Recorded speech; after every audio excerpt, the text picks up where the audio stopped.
Hello everybody, my name is Level 5, welcome to the Level 5 channel here where we talk about movies, TV shows, video games and comic books. It's a very geeky place if you will, and today we're talking about Forever Red, one of the most popular crossover TV episodes of all time, and of course it might actually be the most popular crossover episodes in Power Rangers.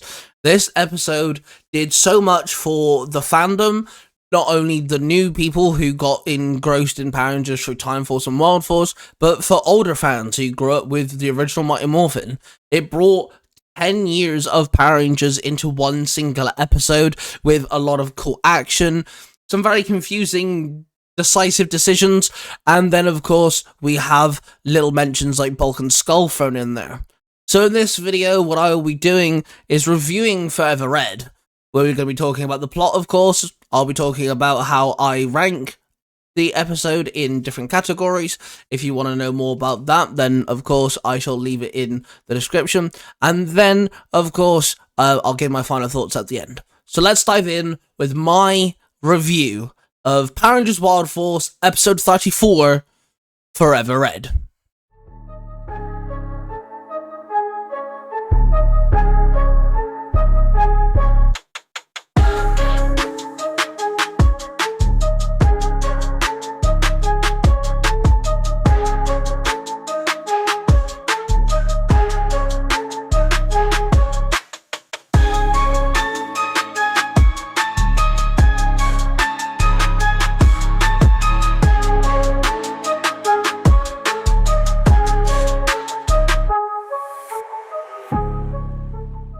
Wild Force, Power Rangers, Forever Red, Wild Force, Power Rangers.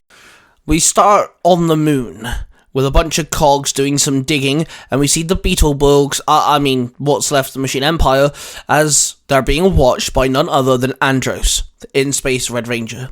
He gets noticed, and he gets chased by the Machine Empire who use horses, and Andros escapes just in the nick of time.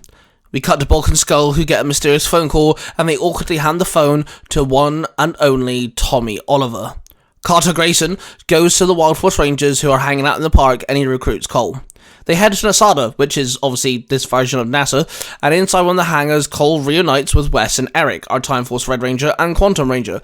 TJ also arrives in his red turbo car, and then Andros obviously gets introduced as well. We get a nice introduction for each one of the team, obviously now having every single Ranger team showed up from in space all the way up to Wild Force minus Lost Galaxy at this time. Tommy walks in and they discuss about the Machine Empire generals, and Andros reveals Astra Mega ship, which obviously was his ship in his season. They all agree to tag along for the mission. Before leaving though, Andros mentions that there was one more Ranger on Earth, Tommy making the statement that he didn't know whether he'd show up or not.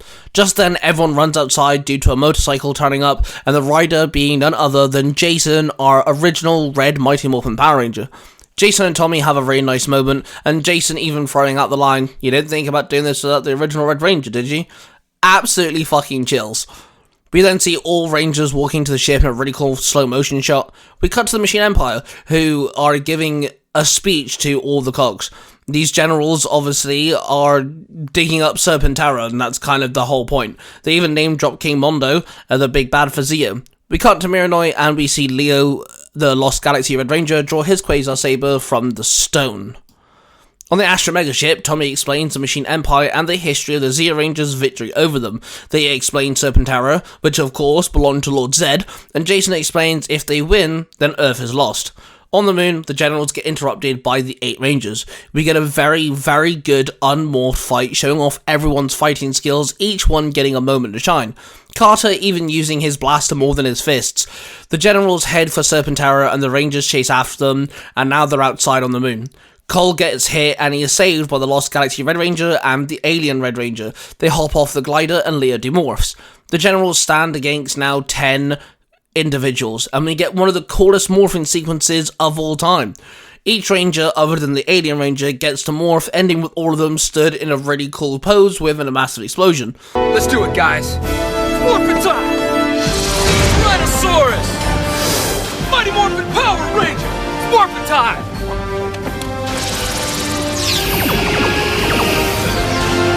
Ranger! Ah! Shift into turbo! Red Turbo Ranger! Yeah! Let's rock it!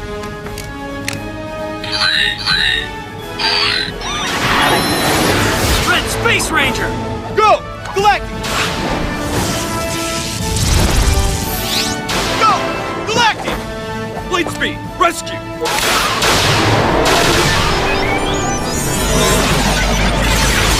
Red Light Speed Ranger! Yeah! Time forward! Time force! Time force! Yeah! Quantum power! Quantum Ranger! Yeah! Cloud access! Yeah! Red Long Force Ranger! Red Alien Ranger! Yeah! Alright guys, let's do it!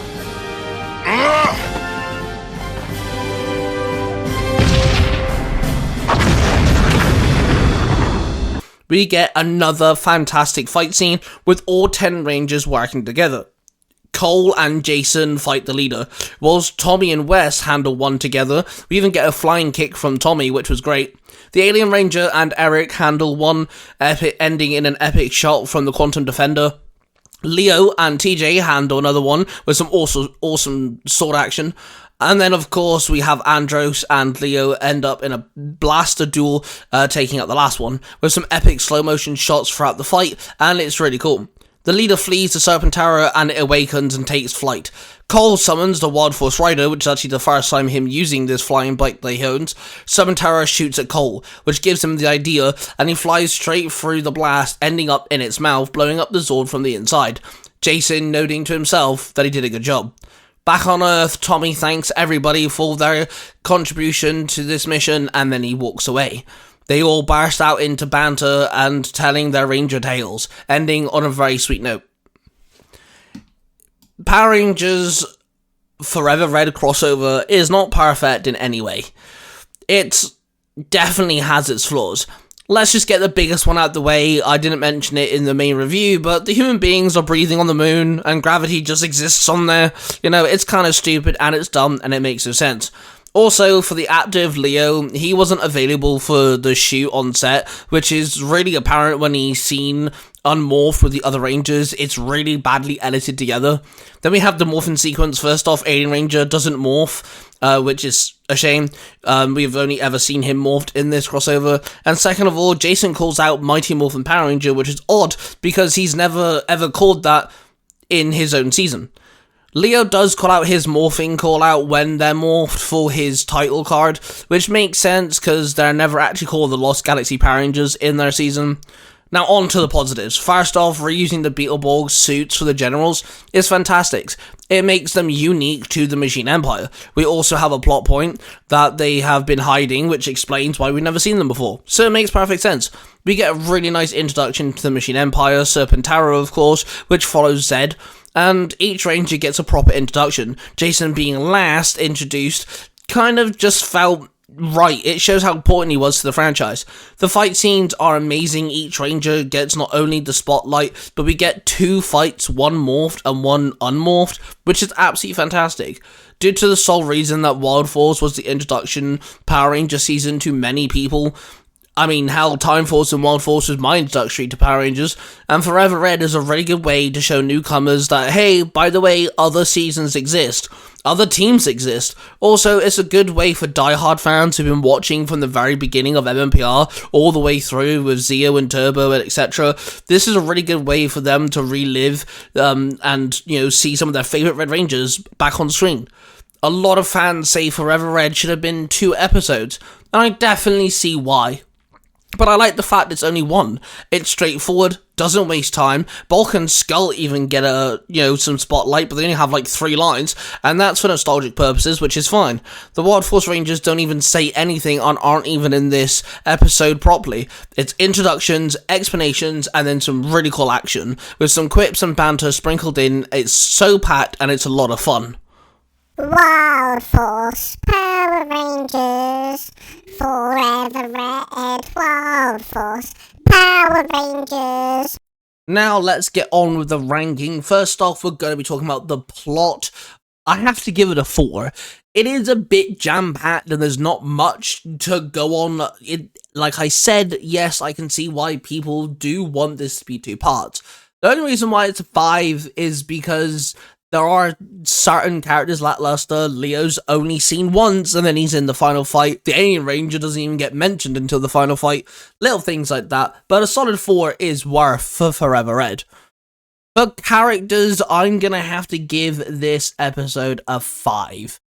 Why? Because everyone felt just and deserved here. It was really cool seeing all of the characters on screen. Tommy is in that between stage of where we left him off at Turbo to where he is in Dino Thunder, and that felt really cool. TJ is still cocky, Leo is still, warm, and Wes and Eric are still exactly how they were in the Wild Force crossover and the End of Time Force, which is great, and Carter, being Carter, is your gunslinging hero. And then we have, obviously, our bad guys. Not much, really, to them, other than just being your odd one-off villain, but the fact they use the Beetle costumes to reinvent generals for the Machine Empire is really cool, and it's a Zeo villain, which is way back when for Wild Force, which is really class, so characters get a 5. For visuals, I'm gonna give it a 4. Again, sloppy editing when it does come to Leo being with the team. Certain, things like that, it is a bit sloppy. I do not understand why we're on the moon, but hey, and also the CGI for Cole on his bike, using his, flying into Serpentara as the final attack, also looks really choppy. But other than that, the morphin sequence is great, the fight scenes are really well choreographed, morphed and unmorphed, and they're on 2 different settings as well, the unmorphed fight being in like a factory looking thing, and then the morphed fight being out in the open. Slow motion shots are really good, and things like this, so visuals get a 4.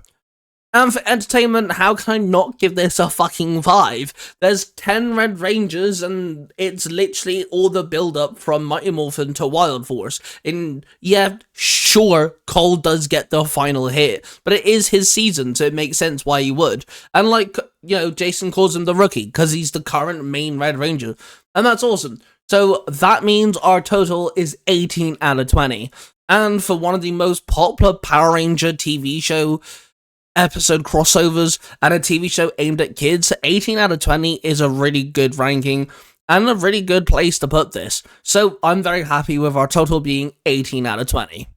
Wild Force, Power Rangers, Forever Red, Wild Force, Power Rangers. Forever Red is a really good episode. I can see why there are some issues with the editing and stuff. They did have to rope in 10 previous actors to come back in. Well, I say 10. Count Cole, then there's 9. So I understand why there's some glaring editing issues of Leo. The CGI's a bit funky because obviously they had to pay their actors and stuff. I can understand a lot of the issues, but it's still really good. And like I said, I like the fact there's one episode, it's chopped and done, there's no need for build-up or anything, it's a fun time, and I'd be really happy if they did more episodes like this, where it's a case of, oh hey, we want to cross over, the dinosaur Blue Rangers, where it's just the 3 blue dinosaur rangers, or 4, technically, blue dinosaur rangers, and we're just gonna do it here, have an episode. Stuff like that would have been really cool. I'd have been fine with that. Forever Red does hold a place in my heart. Wild Force is my favourite season, and between Time Force and Wild Force, they're the 2 seasons that got me into Power Rangers, so seeing Wes, Eric, and Cole team up with a bunch of Red Rangers is really cool for me. It's a great episode. It doesn't obviously mean anything to the Wild Force storyline, which is fine. I would have been curious to see what would replace Forever Red if they never did that. No Sentai footage, obviously, because it's an original crossover celebrating 10 years of Power Rangers, which to me is also really cool. I like it when Power Rangers gets to flex their own creativity and not use so much Sentai footage. And then, of course, our final strike does come from Cole, but it is a Wild Force season, so I understand why Cole got the final attack, but I kind of like it. I like the fact Jason is the one that acknowledged him as well, saying, well done, rookie, because, it's the original Red Ranger passing the torch on to Cole, going, hey, you did a good job, it's all good, and I feel that that's a really cool moment, especially, if you're nostalgic for MMPR, which I'm not, but if you are nostalgic for MMPR, man, it's such a good episode. This is a really good episode and a really fun crossover, and our first anniversary crossover. And I think when it comes to the other anniversary crossovers, they had a high bar to reach to match Forever Red. They went really hard on this Forever Red episode. That is also something I wouldn't mind seeing, kind of like, Forever 6, or, Forever, like I said, I mentioned 4 blue dinosaur themed rangers, but Forever Blue, or Forever Green or something, just different colours would have been kind of cool to see what they would do with it. And with that, of course, that was my review on Power Rangers Wild Force episode Forever Red. Forever Red will always be in my heart, and it'll always be such a good episode. Do let me know how you would rank it using my categories, or come up with your own categories and rank them. Let me know what you guys think overall of Forever Red. Do you guys wish it was 2 episodes? Are you okay with the glaring editing issues? Do you wish certain characters got more screen time, like Leo, like the Alien Ranger? What about him not morphing? Things like this. And of course, Machine Empire being the main villain. Let me know, I want to hear you guys' thoughts. And with that being said, thank you very much for checking out this video. I do plan on doing more reviews this year. I have done a couple over the last year, but I do want to get more into reviews and review different comic books and games and things using this similar format. Hit that like button, subscribe button, and notification bell if you guys haven't already. We're passionate, everybody. I do love you all, and I shall see you guys in the next video. Bye.